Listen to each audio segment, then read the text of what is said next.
Don't get wrecked, because the crypto market is once again wrapped in fear as everybody is pondering whether the Bitcoin and altcoin prices are about to plunge much lower in the coming days. However, I feel that we're much closer to a pivot in prices than many people think, and it's all due to one of the biggest macro signals that is flashing right now.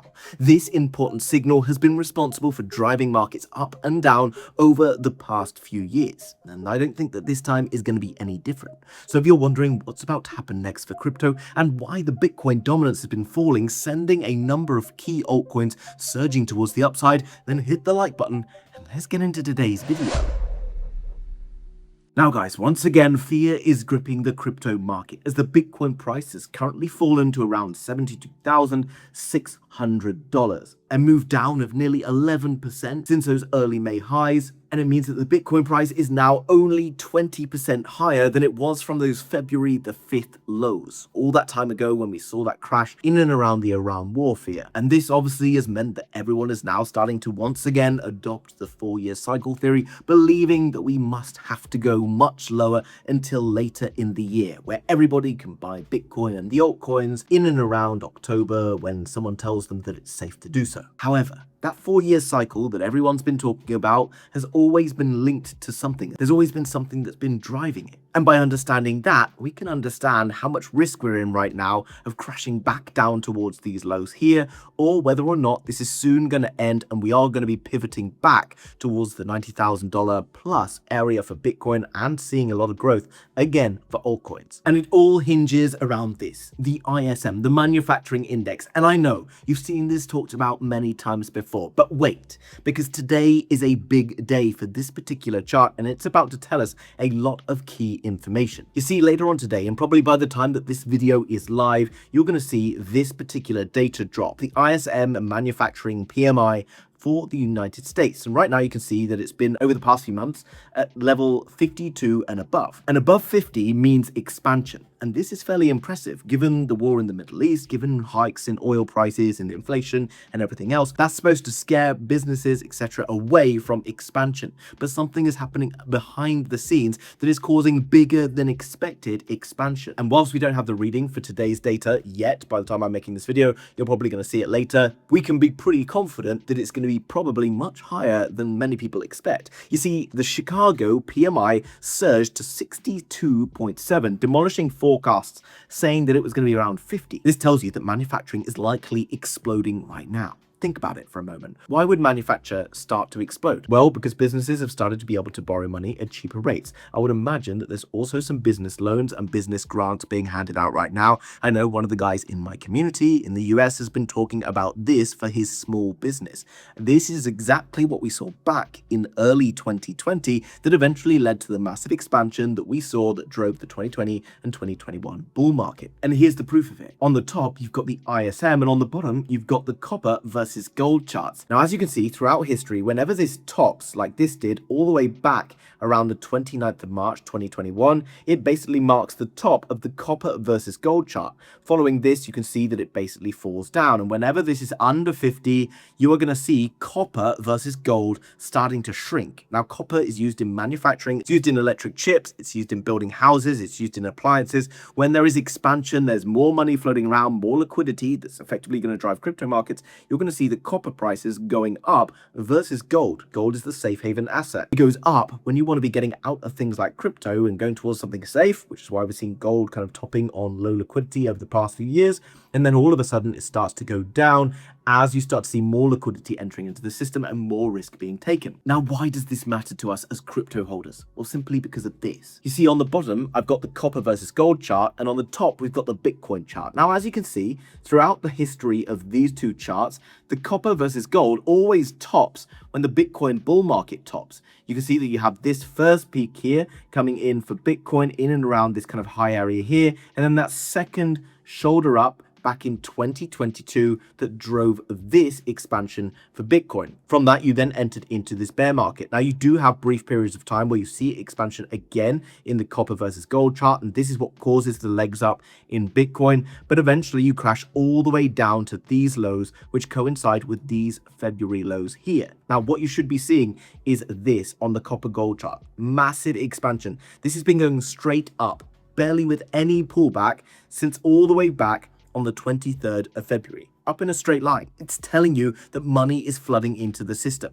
So why should this matter to us? Well, because everyone has become fixated on that 4-year cycle. Well, let's have a think about it for a moment. Look at the copper versus gold price. It tops here in January 2014, and it eventually bottoms 32 months later. You can see the second time round, it tops here in January of 18, and it bottoms around 30 months later. And it's this rising and falling that basically lasts the same rough amount of time that led to coinciding with a 4-year cycle each and every time. However, those of you who've been paying attention here will see that this particular chart pattern topped here back in October of 2021, near enough to the top of the Bitcoin and altcoin bull markets, and then we saw a push down that lasted 53 months. That's 13 months, or just over a year, longer than these previous periods of time, which is why we can expect to see expansion that goes beyond what we've seen happen previously, and why that cycle is only linked to something that's been happening here. So why does this matter to us? Well, because right now the Bitcoin price has been dancing around in and around this area, but something else has started to change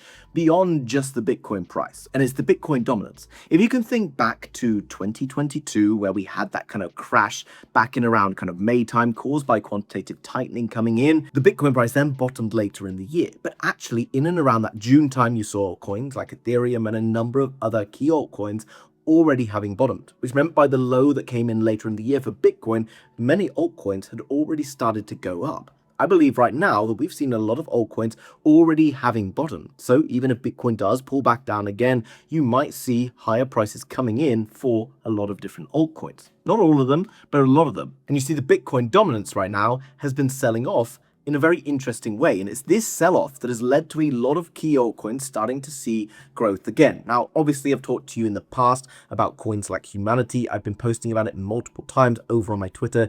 If you missed out on this, which has gone up about 9x since I pointed it out in April, make sure you're giving me a follow, Peter_THOC over on Twitter. But we're also seeing more popular coins, well-known coins like Near Protocol, XLM, Rising, Ton having some good runs, Ondo Finance, Injective, WorldCoin, Fetch AI, even ICP having a bit of a run as well. And this is in a month where Bitcoin's actually been going down. And again, I think it's all linked to this. And here's why. You see, over the past few years, we've had actually Bitcoin kind of going up in fairly average macro conditions. And I believe that that's partly down to a couple of different things.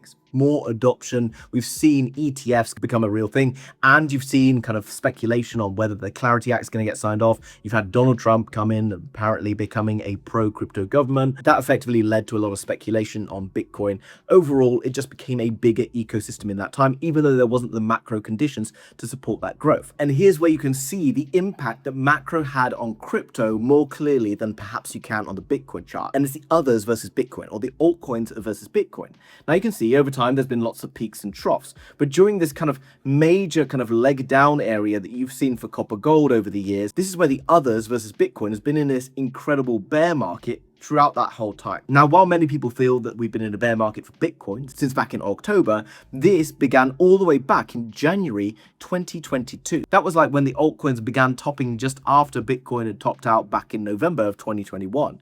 Now, this has been in a very key pattern, and this is the one that everyone should be paying attention to right now because it is breaking beyond this downtrend. This first bottom for altcoins versus Bitcoin happened all the way back in June of 2025. It rounded off, and now you can see it breaking to become back towards the highs. I do believe that in the coming weeks, we are likely to see this returning up towards this level around 0.22, and that is going to cause a major expansion for altcoins. So what's my point here? What's going on? What should we do? Well, before I tell you exactly where Bitcoin is going in the coming days and what all of this means for me and what I'm going to be doing with regards to altcoins in particular, just a quick shout out for WEEX. Now, many of you are seeing these coins coming back to life. You may not have seen any of them before. You may not know where they're coming from and why they're suddenly rising up. But if you want to capture some of these gains, there is clues and information behind the scenes in on-chain data that's telling us why these coins in particular are suddenly starting to ignite. And in this WEEX trading group over on Telegram, a lot of these different trades are being captured. If you want to be able to access different signals and learn more about trading,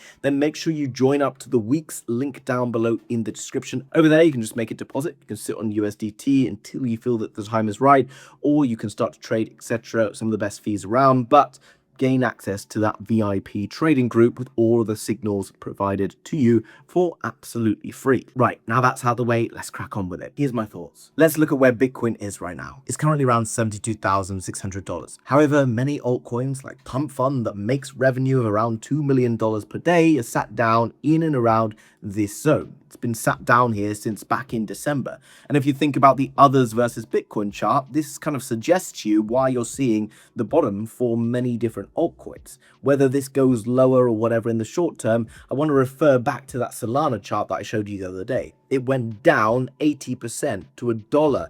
And then after that, it went up 270x. People who bought when it was worth $4, $1, they're all going to be happy when it's worth $260 at the end of the crypto bull market. You've got to find strong performing altcoins and be able to buy into them at lows, not really worried about what's going to happen over the next few weeks and months, because you're in this for the time when suddenly the macro conditions are perfect, the crypto clarity act's done, and everything's starting to soar towards the upside. And jumping back to Bitcoin, I know the chart patterns and everyone sounds really convincing, basing everything around this 4-year cycle, but the 4-year cycle is theoretically already broken. The 4-year cycle says that we shouldn't have an all-time high come in anywhere near the halving, and yet over the past few years, the Bitcoin price hit an all-time high months before the halving. It was never supposed to do that. So many things have already happened that should never have happened based on that cycle. So why does this final act have to come in and tell us exactly what we should do? So my question to myself is always this: if Bitcoin comes down to here, can I cope with it by being in the market? The answer is probably yes. But if it was to go straight up here, would I also be happy with it, or would I be sidelined and feeling unhappy? Well, personally,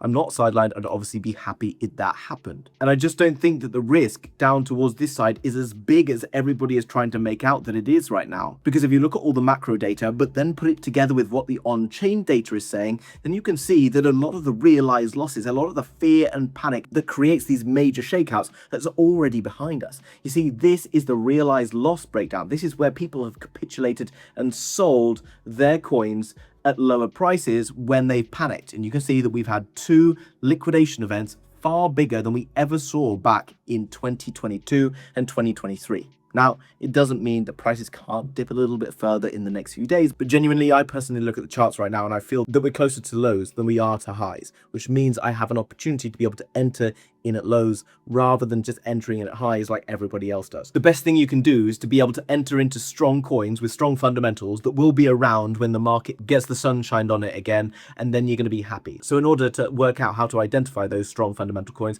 check out this video that I made the other day talking about altcoins and how to be able to identify them. Obviously, don't get overly emotionally involved in it. The winners in crypto are ultimately the ones who can buy into fear when nobody else wants to buy, and then just sit and wait for the time in the future that is much better to sell. Time in the market versus time in the market is usually the best way around this. Guys, I hope you enjoyed today's video and found it useful. Leave me a comment down below about what video you'd like me to make next. And as well, if you got this far through the video and you haven't already, then hit the thumbs up button and I will see you very soon in the next one. Bye-bye.